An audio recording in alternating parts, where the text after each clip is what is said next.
Assalamualaikum warahmatullahi wabarakatuh. Perkenalkan, nama saya Miasbahu Riyadzal. Saya dari kelompok 4 ingin menjelaskan tentang anggaran tenaga kerja.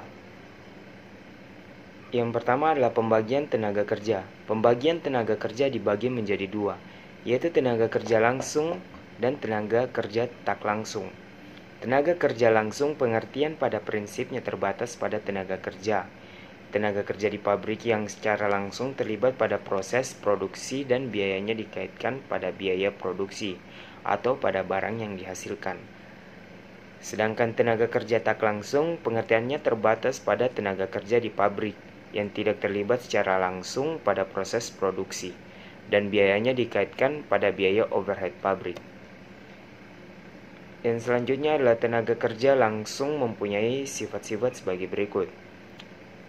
Yang pertama adalah besar kecilnya biaya untuk tenaga kerja. Jenis ini berhubungan secara langsung dengan tingkat kegiatan produksi. Yang kedua, biaya yang dikeluarkan untuk tenaga kerja jenis ini merupakan biaya variabel. Yang ketiga, kegiatannya langsung dihubungkan dengan produk akhir.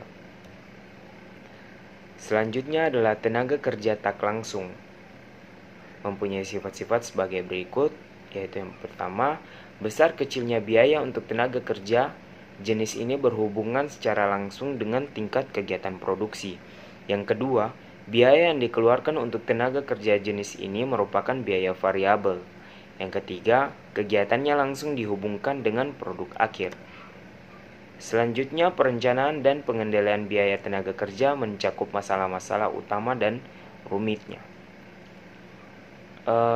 Yang pertama adalah kebutuhan personal, dan yang kedua penerimaan tenaga kerja, yang ketiga pelatihan, yang keempat pengukuran kinerja, yang kelima uraian penugasan dan penilaian, yang keenam negosiasi dengan serikat, yang ketujuh administrasi upah dan gaji.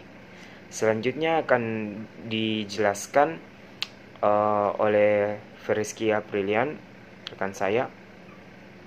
Assalamualaikum warahmatullahi wabarakatuh. Saya Ferisky Aprilian dari kelompok 4. Di sini saya akan melanjutkan materi dari rekan saya yaitu Misbahu Rijal. Pada slide kali ini, pendekatan untuk membuat anggaran tenaga kerja langsung tergantung terutama pada yang pertama, metode pembayaran gaji, yang kedua jenis proses produksi, yang ketiga tersedianya standar waktu tenaga kerja, yang keempat, kecukupan dari pencatatan akuntansi biaya yang berkaitan dengan biaya tenaga kerja langsung. Selanjutnya, manfaat penyusunan anggaran tenaga kerja. Penyusunan secara baik dari anggaran tenaga kerja dapat mendatangkan beberapa manfaat bagi perusahaan seperti penggunaan tenaga kerja secara lebih efisien, rencana yang matang. Yang kedua, pengeluaran biaya tenaga kerja dapat direncanakan dan diatur secara lebih efisien. Yang ketiga, harga pokok barang dapat dihitung secara tepat. Yang keempat, dipakai sebagai alat pengawasan biaya tenaga kerja. Slide selanjutnya adalah struktur anggaran tenaga kerja langsung.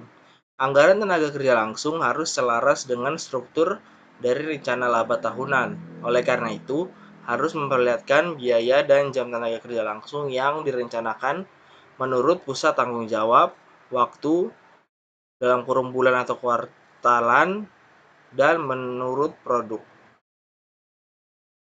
Selanjutnya, pengendalian biaya tenaga kerja langsung. Ada dua elemen utama dari pengendalian biaya tenaga kerja langsung. Di antaranya adalah yang pertama, perhatian sehari-hari pada biaya tersebut. Yang kedua, laporan kinerja dan evaluasi hasil. Anggaran tenaga kerja merupakan perencanaan khusus tentang jam buruh langsung atau DLH dan biaya buruh langsung atau DLC menurut waktu jenis barang yang diproduksi. Apabila memungkinkan, anggaran tenaga kerja dapat dibuat secara terpisah, yaitu anggaran jam buruh langsung dan anggaran biaya tenaga kerja. Selanjutnya ada tahapan persiapan penyusunan anggaran tenaga kerja langsung. Yang pertama, jenis atau kualifikasi tenaga kerja yang dibutuhkan. Yang kedua, jumlah masing-masing jenis tenaga kerja pada tingkat kegiatan. Yang ketiga, bagian-bagian yang membutuhkan. Perkiraan dapat dibuat berdasarkan judgement saja, tapi juga berdasarkan pengalaman. Setelah itu dihitung jam buruh langsung untuk masing-masing jenis barang yang dihasilkan atau masing-masing bagian tempat bekerja. Sekian penjelasan materi dari kami, kurang lebihnya mohon dimaafkan. Wassalamualaikum warahmatullahi wabarakatuh. Terima kasih.